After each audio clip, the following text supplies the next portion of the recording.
bandiraɓe sehlaɓe heddotoɓe radio Jowol Sare jaam hira moon garti hande oɗo jamma aljuma jeenayi lewru janvier hitande ujunnaje ɗiɗi nogas e jeegom habaruji moɗon ndemgal Pulaar tituji on ɓurɗi mawnude ko toon to Washington puɗɗorɗen ono kanko Donald Trump kadi e nder ko yalti hande o wondi ko ma o continue wawde ɗaɓɓude heɓtude nationalité citoyen ji américain ji ɗo e leydi he tuuma wonde ko o yiɗi continude kadi hande ko somalinaɓe wonɓe ɗo e leydi he kanko Donald Trump kadi e nder konguɗi ɗi o jabodiri e journaliste fax o wi wonde ko ene wayno ko hawnaki so tawi ɗum sohlimo neddu militaire uji toon to Moscou ɗaɓɓude nangude walla addude walla diftade hono kanko président Putin habaruji men international puɗɗorde on ko toon ɗo Iran tumnade kadi ko yalti e radio France international hono kanko Ayatollah Ali Khamenei o wi wonde ko seppoji baɗoji toon toon to Iran ɗi ene wayno ko kamɓe gouvernement mo Iran ɓe jatirta hen caggal ɗum ɗon kadi ɓe critique ɓe mbi ko États-Unis e Israël goni caggal muɗum habaruji men manaw en toon to Venezuela hono kanko Delcy Rodriguez ene wayno kadi o fotti en hoddiɓe mabɓe ɗum noon ne jeeya hen Brésil ene jeeya hen Espagne pour haalande ɓe ɗum kadi ne wayno ko oɗo saa kanko leydi makko hutorto ko fati diplomatie o leydi hutoraji fitinaji no américain ji mbaɗata ni habaruji men international cekkitorten ko toon to Sénégal ko fayre mawde woni toon wonan kaɗo laaɗo gummi ko toon to Gambie gila décembre hitande ujunnaje ɗiɗi nogas joyi tawa ha hande anda to ko woni ka laana ka noon fano ko toon Espagne cekkitorɗen habaruji men ko jokkodirde Tijane Niang o rokken kadi page mo jogni hande ko fati e coftal balɗe ko ɗum woni titre uji men ɓurɗi mawnude oɗo journal ma en gartude joni en jañoɗen hen bandiraɓe sehlaɓe heddotoɓe radio Jowol Sare jaam hire moon gonɗen ko minuit ɗo e Mason toon to Dakar ɓe goni ko 5 heures du matin toon to Paris ɓe goni ko 6 heures du matin toon to Téhéran ɓe goni ko 8 heures du matin toon to Caracas ɓe goni ko 1 heure du matin habaruji moɗon ndemgal Pulaar habaruji men États-Unis puɗɗorɗen ko toon to Washington tumnade kadi ko winda toon to CBS News hono kanko président Donald Trump e nder ñalawma kadi o windi e média social makko wi wonde ko républicain ji joyo ɗum noon ko sarɗiyankoɓe yantuɓe démocrate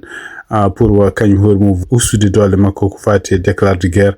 o wi ɓeɗon républicain ji ene wayno ko mawaɗe feere fof beele nen perde postoji men ɗum noon ko wuuteji garoji ɗum noon kadi ko gueɗe ɗe ganduɗa kanko Donald Trump toujours hutortono ɓeɗon sarɗiyankoɓe joyo goto jeeya toon to Indiana biyeteɗo Todd Young goto jeeyaɗo toon to Alaska biyeteɗo Lisa Murkowski goto jeeyaɗo toon to Maine biyeteɗo Susan Collins e goto jeeyaɗo toon to Kentucky hono kanko Ron Paul finalement goto jeeyaɗo toon to Missouri biyeteɗo Josh Hawley ko way wonde fof ɓeɗo républicain ji joyi ne wayno ko kamɓe ɓe janti koye démocrate en ɗum ɗo fof ko ustude walla artirde Donald Trump e lawol ko siftindemo tan wonde ɗo e États-Unis constitution yamiri ko kamɓe congrès ko kamɓe jamirta ko fate e guerre ɗum noon guerre hakkude États-Unis e leyɗele gonɗe ko way wonde fof wote o yenno ko 52 contre 49 donc démocrate en fof gooti yante républicain ji joyoɓe donc o continue kanko Donald Trump e nder ñalawma kanko hoore makko mo ƴatto woni hen ɓeɗo sarɗiyankoɓe surtout on ɗo jeeyaɗo toon to Missouri hono kanko Hawley o haali gueɗe bonɗe fo toon to jeeya toon to Missouri to o donc siftiniɗon ɗon Hawley kañum hoore mum wonti sarɗiyanko hitande ujunnaje ɗiɗi e nogas nayyi donc ko sénateur kanko Josh Hawley o wi donc ko Donald Trump haalata makko e wayno ko ɗum ɗon ala ko bonnata makko ko kanko sipporno Donald Trump te wotantede donc o wi wonde ko mo faami Donald Trump oɗo sa joni koko haaɓi koko sikki kono o wi wonde ko hay président goto ala président meɗɗo jogade pouvoir pour déclare de guerre Rand Paul kañum hoore mum ene wayno ko wi ko Donald Trump haala goɗɗum ko bolle puyɗe o wi donc ene wayno ko o wi wonde ko ene wayno ko o haalde Donald Trump laabi kewɗi e o haalde muɗum kadi weekend ɓenɗo kono noon ko fate ustude dole makko surtout ko fate déclare de guerre o wi ɗum ɗo ala fof wona hunde personnel o ko fate nde ɗo toɓɓere ɗum ɗo ko hunde ko débat constitutionnel donc way wonno fof hen wayno hay sinde kamɓe toon to Sénat ɓe vooti il faut kadi ko yaha toon to suudu représentant ji ɗum noon ko ene wayno ko républicain ji ɓurani toon hewde démocrate no fewi donc en ɗamina ɗum ɗon ma passe donc en heddi saw gueɗe ko wawi wonde fof donc ene wayno ko laabi ɗiɗi ɗum ɗon waɗanoma e nder hitande ɓennude pour hadde ɓeɗo yimɓe ɗiɗo bomboji pelleteɗe ɗeɗo laaɗe ɗe ɓe mbiyata wonde ko drogue dealer en goni hen kono ene wayno ko Trump kañum hoore mum sibabu nde haalluji mum cakkiti wiide wonde ko caggal nde ɓe nangi kanko Nicolas Maduro ene wayno ko kamɓe États-Unis jogori laamade toon ɗum ɗo addani républicain ji ɓe sikkude wonde ko kanko Donald Trump o woni koye ƴewde gueɗe waylude ardiɓe leyɗele janane ɗum ɗo kadi ko hunde nde ganduɗa constitution yamirani donc ɗum waɗi kanko Susan Collins ene wayno o wi wonde ko ene wayno komo gonɗini oɗo sa joni ustude dole Donald Trump ko fate en déclare de guerre ɗi surtout e oɗo moment ko kanko Donald Trump haaluji makko en kaali hen wonde woni koye neldude militaire uji toon to Venezuela pour continuer laamade leydi ñanande oy ɗum ɗo ko hunde nde ganduɗa en kamɓe ɓe mbawa dakkodirde hen ko wawi wonde fof kanko Donald Trump woni koye wiide wonde ko cagga ko jiita e haalluji bonɗi tan ɗe o haalata goto ɓeɗo fof o wi ko ma ummo ko yaaci wonde wadde campagne contre dañji yimɓe lomtotoɓe ɓe kamɓe républicain ji ɓeɗo sénateur uji joyata ko républicain ji yantoɓe démocrate toon to New York kadi e ñalawma hono juge goto fédéral kanko juge biyeteɗo Lorna Scofield ene wayno wawi wiide wonde procureur mo Donald Trump waɗi toon to district of New York biyeteɗo Jan Sarkon tataw ene wayno kono suɓira yo won procureur ko hunde lundinde lawol ko ɗum waɗi oɗo ñawo fédéral o wi wonde ene wayno joni o itti qualification mo oɗon jogui pour wonde e oɗon poste ɗum ɗo kadi ko lawol ɗiɗaɓol ene waɗa wonande kanko Donald Trump yimɓe yo suuɓi toon to Virginia oɗo debbo biyete Lindsey Halligan ene wayno en fada hawnaki hakkunde altine e ala garowo ma kanko juge maw ƴeftu mesure ko fate wiide wonde hono kanko Lindsey Halligan est ce que mo jogui droit continde wonde ɗon siftin ɗon tan ko yontere ɓennunde o namdinoma ko woni sababu kanko Lindsey Halligan mo continue ha hande noddirede comme ko cuɓaɗo yo won procureur toon to Virginia taw gongira e gonga no suɓirani wona gonga par ce que ñawore wonde waɗanoma makko e mois de décembre ɓennuɗo o kadi hono gonnoɗo toon avocat ɗum noon toon to New Jersey hono kanko Anlina Habba ene wayno démissionné poste mo caggal nde cour d'appel wi wonde kanko hoore makko wona qualifié pour wonde oɗon poste ko wawi wonde fof ɗum ɗo kadi ko gueɗe ɗe ganduɗa kamɓe républicain surtout kanko jeeyaɗo toon to Texas hono kanko biyete Ted Cruz o wi wonde ko ene wayno ko won ñawoɓe won alay siko mbaɗe empêché sibabude kañumen continue men salade jamiroje ɗi ganduɗa kanko Donald Trump ɗo waɗata ɗum noon kadi ne fada balɗe garoje ƴeewe kadi holko ɗum wonata par ce que ɗum ɗo foof ko ene wayno ko États-Unis waɗi ko laamuji tati laamu judiciaire laamu présidentiel e laamu kadi législatif ɗum noon e wayno laamu judiciaire o kañumen koyemen jogui doole men ɗe mbaɗata contre laamu gardingu pour ɓedde doole ɗo e leydi he hande habaruji men États-Unis tungnade kadi kanko Donald ko jaabi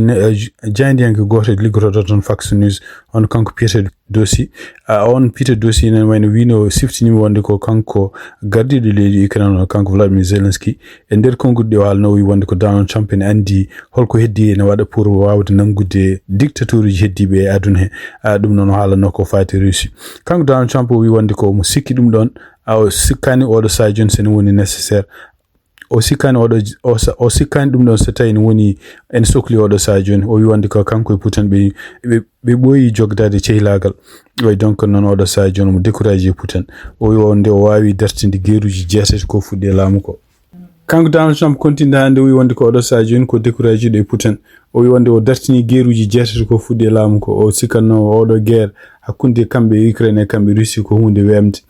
oɗo saha joni o wi wonde ko ɗum weeɓani ko wawi wonde fof kanko Donald Trump o wi lewru ɓenndu ndu ene wonde kamɓe Russie toon to hakkunde e mabɓe kamɓe Ukraine ene wayno 35 ujunere neɗɗo maayi ɓeɗo fof ko ɓuuri hewde hen ko soldateɓe jaaɓe toon to Russie o wi kadi ene wayno économie ngallu Russie naɓe oɗo saha joni a wayani no moƴƴi donc ene wayno ko kanko Donald Trump o haali kadi o wi wonde ko o wi wonde ɗum ɗo ko hunde nde ganduɗa en sohlani ko noon to sohli tan mo waɗa ɗum noon kadi ko toɓɓere mawde en neldude militaire uji toon to Russie pour wawde nangude Putin ko wawi wonde fof Putin kañum hoorimo rentini États-Unis balɗe ɗiɗi ɓen nde wi wonde ko États-Unis so woni ko ƴeewde fuɗɗade 3e guerre mondial surtout yenna ko gila ɓe puɗɗi ko gila e kaɓirɗe ɓe Russie naɓe ɓe taki wonde ko États-Unis ene jaɓi kaɓirɗe no kutoree toon to Ukraine taw ko Ukraine wawi hutorade ɗon kaɓirɗe werlade ɗum to woɗɗi e Russie kono noon kadi ene wayno ko sibabude batuji dimdoji pétrole ɗi ganduɗa kamɓe États-Unis ɓe nangata ɗeɗo balɗe ɗe ene wayno ko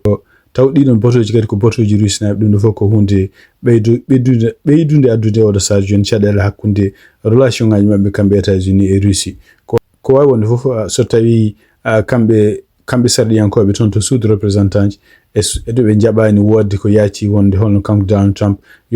dartinde doole makko kala ko fate déclare de guerre hay goto anda taw États-Unis to fayata ko jiiɗa ɗum kadi ene wayno ko hande e ñalawma kanko Donald Trump kadi o windi e nder poste makko wi wonde ko ene wayno ko mawo continue wawde ƴewde kayitaji ɗi ganduɗa yimɓe taw ko citoyen ji wonɓe ɗo e Amérique ɗum noon ko yimɓe ɓe jibinaka ɗo en e wiide makko kadi ɗum ɗo ko hunde nde ganduɗa enomo continue ƴewde ɗum noon kadi ko hunde déjà fuɗɗide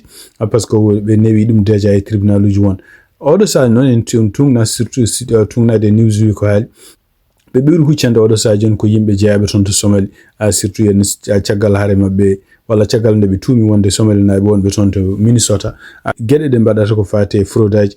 pour hutorade ngalluɗo États-Unis ko wawi wonde foof ɗum ɗo kadi ko tungnade constitution États-Unis ko yamiri wi wonde ko caggal nde neɗɗo woni citoyen ɗo e leydi he en wadi ko gueɗe ɗiɗi tan ittata citoyenté muɗum gueɗel gadane ngel ko tawede won kayitaji ɗaɓande nde wanno en pour wontude citoyen nde won ko haali hen wona gonga ɗum ɗon so yitama ne wawi ittude ɗum gueɗel ɗiɗi ɓen ngel ko tawede kañum hoore mum caggal nde woni citoyen nde naati e pelle ɗe ganduɗa wat boniyankoɓe pelle kadi ɗe ganduɗa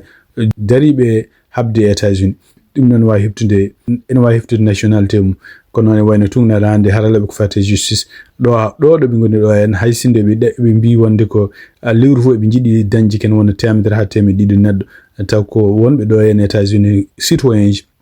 heftude kayitaji mumen ɓe keɓata hay joyoɓal muɗum tungnade hande haralaɓe ko fate justice. Habaruji men États-Unis hande caggal pellugol bangol toon to Minneapolis on suku debbo goto pellaɗo toon kanko biyeteɗo Rene Good mo kamɓe yimɓe immigration ɓe pelli toon en wayni ko oɗo sa joni ko poɗodira kadi ko jogor wonde hakkude kamɓe garde national gonɗi e état ji surtout état ji démocrate en e kanko Donald Trump walla président mo États-Unis hol monɓe poɗɗo contrôle ɓeɗo gardeji ko wawi wonde fof e nder konguɗi kanko gardiɗo leydi Minnesota hono kanko gouverneur Tim Walz e nder ko haali ko wi wonde ko Minnesota naɓe kadi jii hunde nde mbayruno yiide gila nde kanko George Floyd nde wara ɗum noon wiide wonde ko garde national gonɗo toon to Minnesota ma wone laabi surtout en ɗeɗo guri ɗiɗi hono toon to Minneapolis e Saint Paul wiide makko kadi wi wonde ko ene wayno ko yamiri garde national yoɓe parre wonde pour mabɓe cohla soɓe cohlama ene wayno ko kamɓe koye mabɓe ɓe gonata toon ko wallude yimɓe wallude nde jamno dañira toon wallude surtout yen ko wiyete kisal public kadi wallude kadi yimɓe ɓe ganduɗa seppoɓe on ɗo toon taw seppoɓe jaam pour wadde seppoji men par ce que ɗum ɗo ko tawde luwani yamir ɗum noon ko kanko gouverneur o haali ɗum e nder konngol public ngol waɗi ñande alhamisa hanki haysinde wonde oɗo sa joni situation gonɗo toon hakkude ɗeɗo guri ɗiɗi hono toon to Minneapolis e Saint Paul ene fuɗɗi wonde ene hulɓini seeɗa ene wayno ko sibabude gueɗe ɗi immigration waɗata toon kono ene wayno ko haali ko hawnaki kadi ko haare mawde ma omo hokko ƴewde hol joguiɗo contrôle garde national toon to Minnesota e est ce que ko kanko gouverneur walla ko kanko Donald Trump ɗum noon kadi ko gueɗe ɗi ganduɗa ene kanko Donald Trump omo continue perdude surtout yen nder kawuji toon to Los Angeles, Portland e Chicago caggal nde tribunal uji mbi wonde kanko Donald Trump o ala droit contrôle de ɗiɗon garduji siftu ɗon tan e nder constitution ngo yamiri hono garde national uji wonɓe état ji gouverneur oɗon état kañumen goni pawe mumen juuɗe kono noon sibabude balle ɗe ganduɗa kamɓe garde national ɓe keɓata gouvernement fédéral so tawi président mo États-Unis sohliɓe ene wawi hutorade ɗum noon hutortoɓe tan ko gueɗe ɗiɗi so tawi ko wiyete rébellion donc won wat boniyankoɓe dariɓe ene bonna laamu walla ne kefta laamu walla ko wayni won leyɗele goɗɗe leydi ndi ganduɗa takkinde États-Unis yane e États-Unis kamɓe mbawi hutorede walla so tawi dadiɓe wonɓe e oɗon nokku taw ko dadiɓe local mbawa wallude addude deejre ko ɗum tan nden tan kanko président mo États-Unis o yamira yo hutoro garde national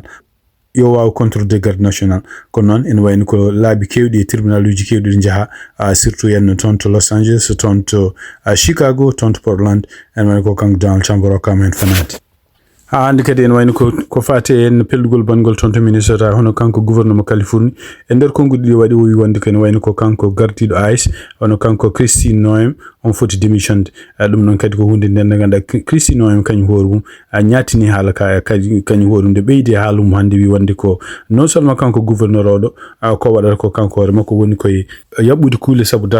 sabu dartade walla yamirde yimɓe yo darto agent ji fédéral mais woni koyno ko gouverneur maire mo New York hono kanko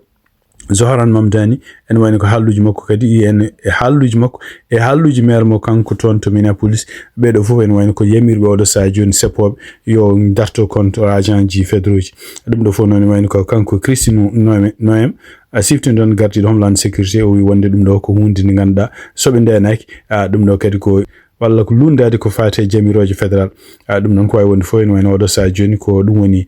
ko woni haalluji mawɗi wonde ɗo e États-Unis wonande kanko ngolɗo pellugol bangol toon to to Minneapolis sifti don tan e tungnade kadi ko haburuji gumiro son hanki wona kambe gouvernement local gondo ton to Minneapolis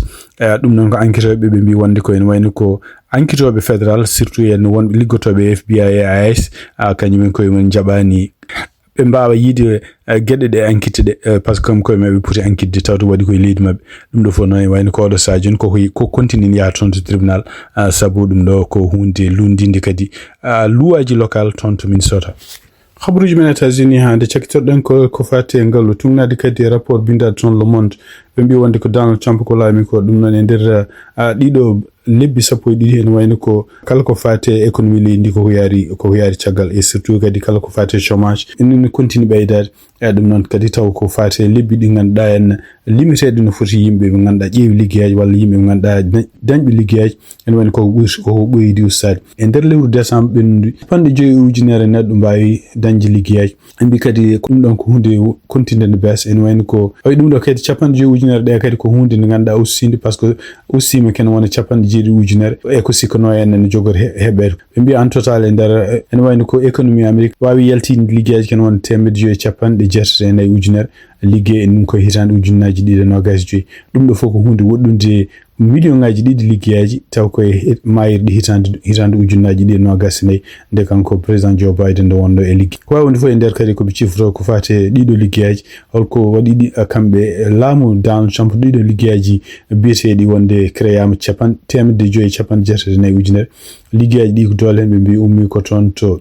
département ji partuɗe cellal assistance sociale e kadi ko fati tourisme ko haɗi liggeyaji ni ɗuminde noon e mbi wonde ko surtout yenno ko hunde yatirde caggal ko liggeyaji partuɗe industrie ɗum noon ko fati usine aji liggeyaji partuɗe transport liggeyaji partuɗe kadi construction ɗiɗon liggeyaji en wayno ko ɗiɗo lebbi fof lebbi ko laami ko lewru fof nene ɓeydo ustade wonande liggotoɓe ɗum ɗo fof noon tungnade hande rapport en hawnaki ko en jaa hen probléme immigration mbi kadi en wayno ko liggotoɓe noon ɓe bureau ji fédéral e wayno ɗum ɗo kadi ko ussi e mbi e nder janvier hitande ujunnaji 2024 fin mandat makko kanko président Joe Biden ancien président Joe Biden bureau ji fédéral gussimi ken wona 277 ujunere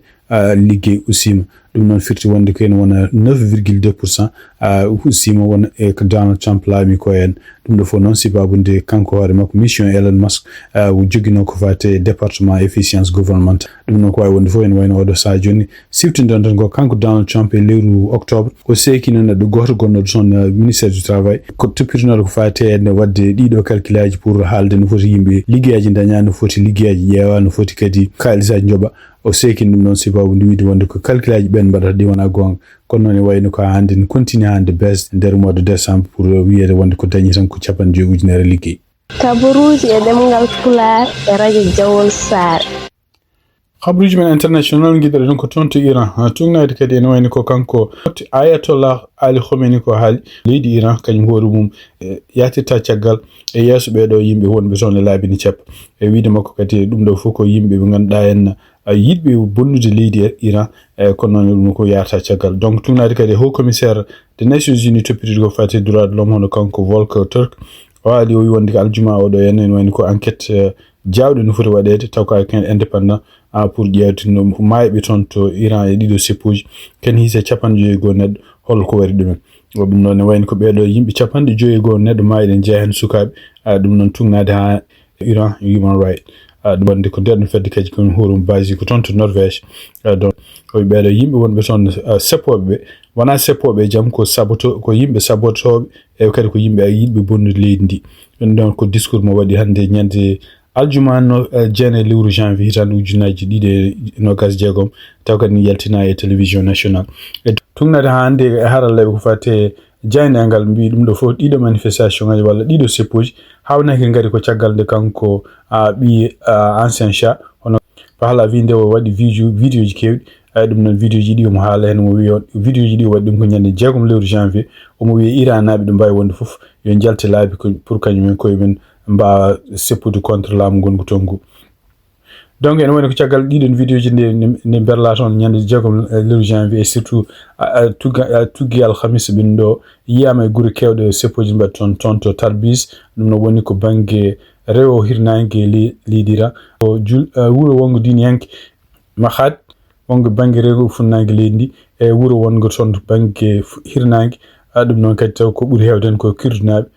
to wuro wiyetengo Kermasha ɗeɗo guri fof en mbaɗi yimɓe sappoɓe kono noon en wayno ko police en dartiɓe e nder konngol makko kanko gardiɗo affaire étrangère mo Iran kanko biyeteɗo Abbas Argachi o wi wonde ɗum ɗo fof ko peeje kamɓe États-Unis e kamɓe Israël ɓe mbaɗata pour wadde intervention yantude e yimɓe sappoɓe toon to Iran bonnude gueɗe ɗe mbaɗata ɗe wawi wonde fof rentini o wi wonde ko oɗo saha joni wayno ko États-Unis wadde toon intervention militaire ɗum ko hunde jogorade nde jogorani wadde oɗo déclaration en cugnade département d'état mo Amérique haali o wi ko déclaration ko haalde ɗum ɗo fof ko rumtinde haqqillaji yimɓe e gueɗe baɗoje toon taw ko Iran régime Iran waɗata toon e ɗum ɗon kadi ne wayno ko hunde nde ganduɗa kamɓe Amérique ɓe mbatti hen haqqille oɗo saha joni toon to Venezuela kanko gardiɗo leydi Venezuela ene wayno jokkodiri no hande yimɓe hoddiɓe makko kono gardiɗo leydi toon Brésil hono Lula da Silva gardiɗo leydi Colombie Gustavo Petro e premier ministre mo Espagne Pedro Sanchez e nder konngudi ɗi o haalde makko kadi haalde mabɓe kadi o wi wonde ene wayno ko kamɓe Venezuela maɓe mbawa addude kala ko wiyete en kaldigal diplomatique o leydi hurdirade e ko wiyete en jangol walla ko wiyete en kaldigal taw ko avec fitinaji ɗum noon gueɗe ɗe ganduɗa États-Unis waɗi leydi mabɓe e ɗum noon kadi nden kanko Delcy Rodriguez o haali ɗum hannde koye communiqué mo waɗi on oɗo ñalawma aljuma donc ene wayno ko hannde siftin ɗon tan kanko oɗo debbo mon continue ardade laamu makko o wi wonde kadi o haali wi wonde ko kamɓe Venezuela maɓe continue toujours dartade ɗo toñangue ganduɗa kamɓe États-Unis mbaɗata kono noon ɓe kutorto kamɓe ko voie diplomatique o wi wonde ɗum ɗo fof noon o haali kadi o wi wonde ko ene wayno ko kamɓe États-Unis par voie diplomatique kamɓe États-Unis ɓe continue wiide wonde eɓe pewnita jokkodiral mabɓe diplomatique ko wawi wonde fof ene wayno ko kanko mennoɗo wonde opposition leader toon to Venezuela hono kanko biyeteɗo Edmundo Gonzales gonɗo oɗo saha joni corniɗo toon to Espagne e nder konngudi ɗi haali hannde aljuma kadi o wi wonde ko omo yiɗi wonde victoire mo dañño en ɗum noon ko woteji tan ujunaji ɗiɗi nogas nayyi wawa heftinede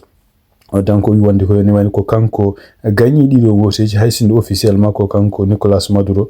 kanko wiyano gagni ɗiɗo woteji donc o welti hen kadi o wi won o yetti laamu Caracas gongo toon oɗo saha joni caggal nde woppi prisonnier ji kewɗi politique gonnoɗi toon ɗum noon ne wayno kadi ene wayno ko kanko Donald Trump e ñalawma he kadi ñalawma oɗo aljuma o wawi kadi fottude yimɓe hewɓe ardiɓe usine aji walla ardiɓe pelle mawɗe ɗi ganduɗa pewnoje walla jeeyoɓe pétrole pour ɗum noon wawde surtout haaldude mum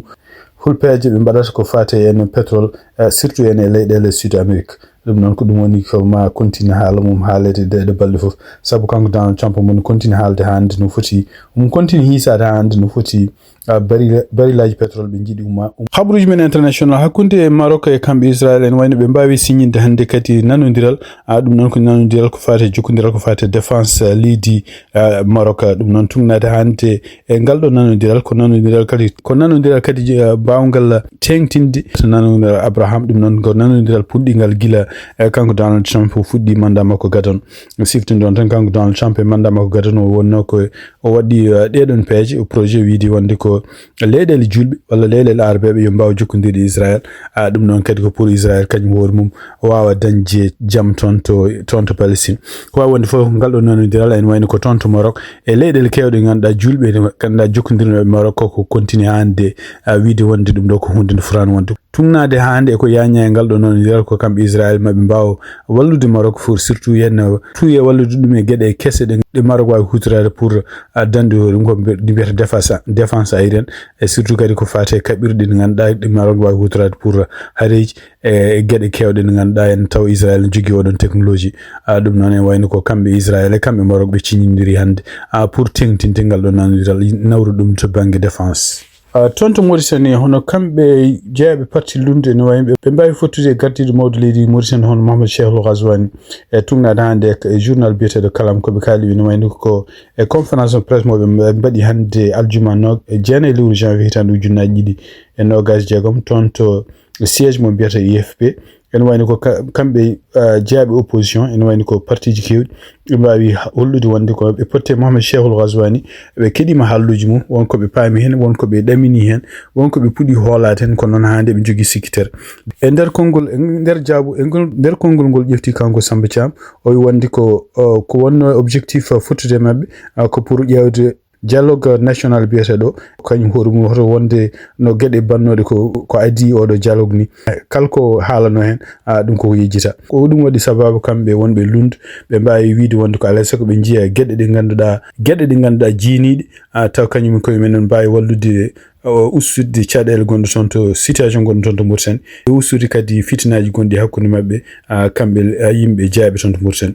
ɗeɗon gueɗe kadi ne jeeya hen kadi ko yamirde kala sokonoɓe toon to Mauritanie taw ko sibabude ɗum ɗoji sibabude opinion sibabude gueɗe politique goppite e kala kadi activiste uji haɓanteɓe ko fate droit l'homme kañumen fof goppe e kadi kamɓe kadi parti ji opposition ɓe mbawa kadi jogade haqqe jokkodirde galleji jayniyankoji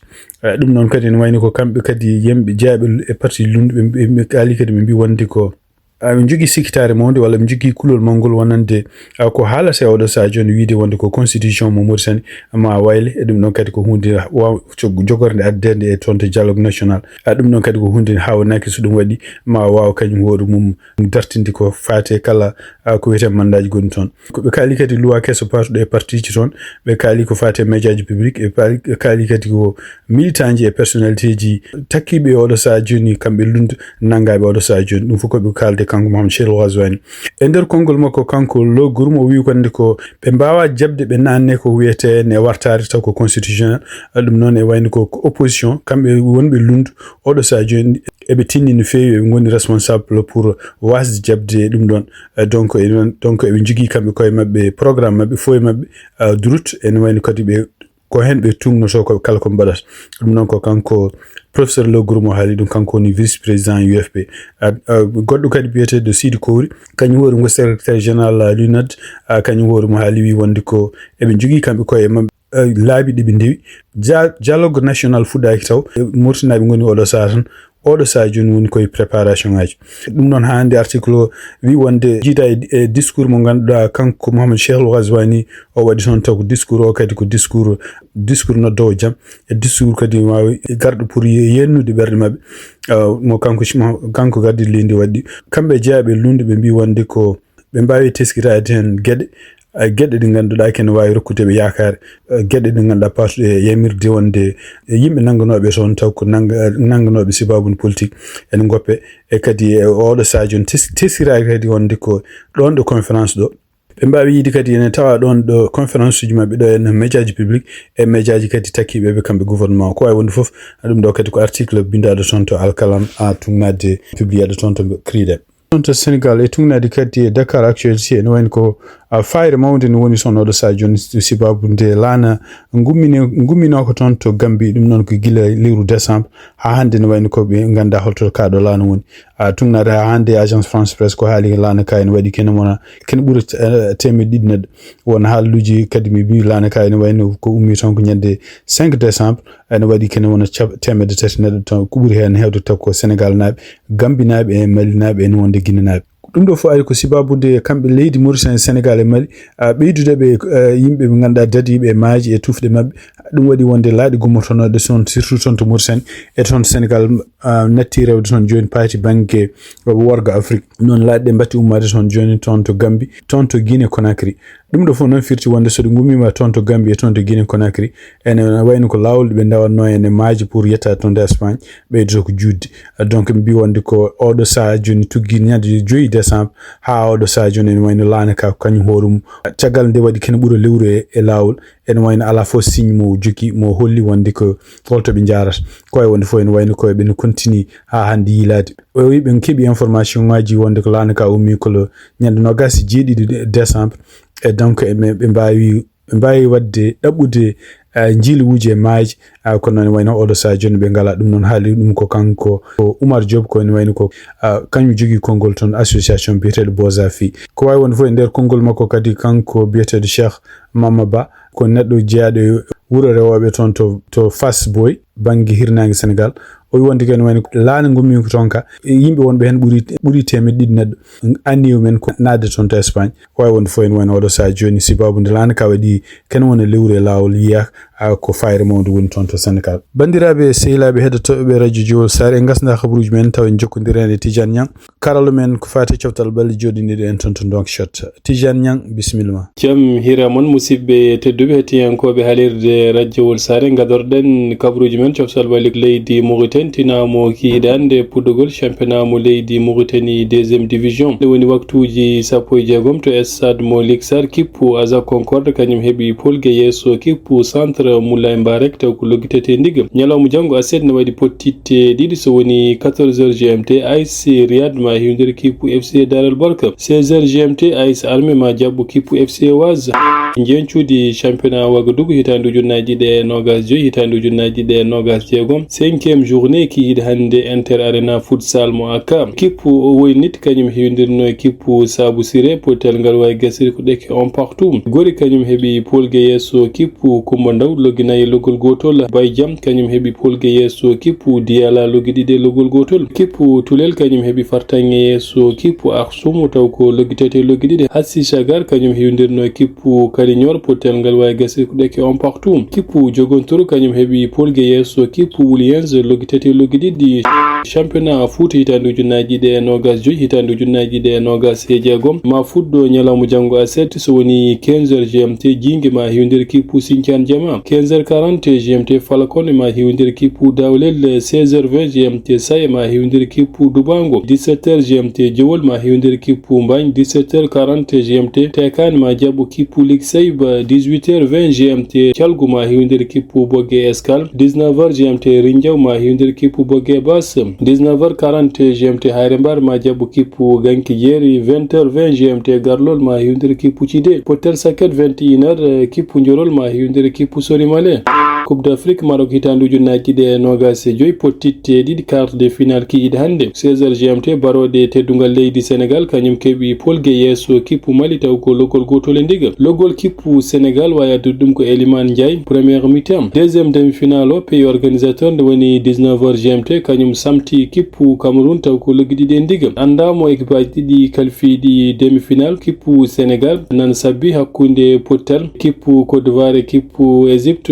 ñalawma janggo oɗo demi-finale jogori juude ko ñalawma alarba ne hawray 14 lewru janvier hitande ujunnaji ɗe nogas e jeegom deuxième demi-finale o kippu Maroc nan sabbi hakkunde pottal kippu Nigéria e kippu Algérie oɗo demi-finale jogori juude kadi ko 14 lewru janvier hitande ujunnaji ɗe nogas jeegom ñalawma janggo ne waɗi pottitte ɗiɗi quart de finale so woni 16h GMT ne waɗi sok hakkunde kippu Algérie kippu Nigéria 19h GMT Égypte ma hiwdir kippu Côte d'Ivoire ñalawma janggo championnat mo leydi Espagne so woni 17h30 GMT Gérone ma hiwdir kippu Osasuna 15h15 GMT Villarreal ma jabbo kippu Deportivo Alavés 20h GMT kippu Valence ma hiwdir kippu LC Serie A italien pottitte ñalawma janggo 19h45 GMT Atalanta ma hiwdir kippu Torino 17h GMT AS Rome ma hiwdir kippu Sassuolo coupe mo leydi France ñalawma janggo so woni 14h30 GMT Angers ma hiwdir kippu Toulouse 14h30 GMT Orléans ma hiwdir kippu Monaco 20h GMT Soso ma jabbo kippu Lens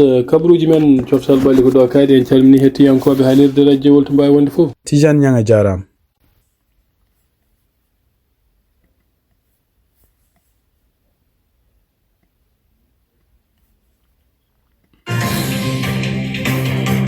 bandiraɓe sehilaɓe heɗotoɓe radio Jowol Sare habruji ɗi min jogonno on hannde oɗo jamma aljuma 9 lewru janvier hitande ujunnaji ɗiɗi nogas jeegom gasi haalade siftindon donc musidɗo mon Amadou Touré haldata e moɗon en mbawino wallodirde ko fati coftal ɓalli hono Tidiane Niang joɗaniɗen toon to Nouakchott ko rewi golle ɗe ha jaari yesso ko kanko directeur programme Foutanké Diaw yen mbaali jaam ha janggo kadi so Allah jaaɓi on jarama.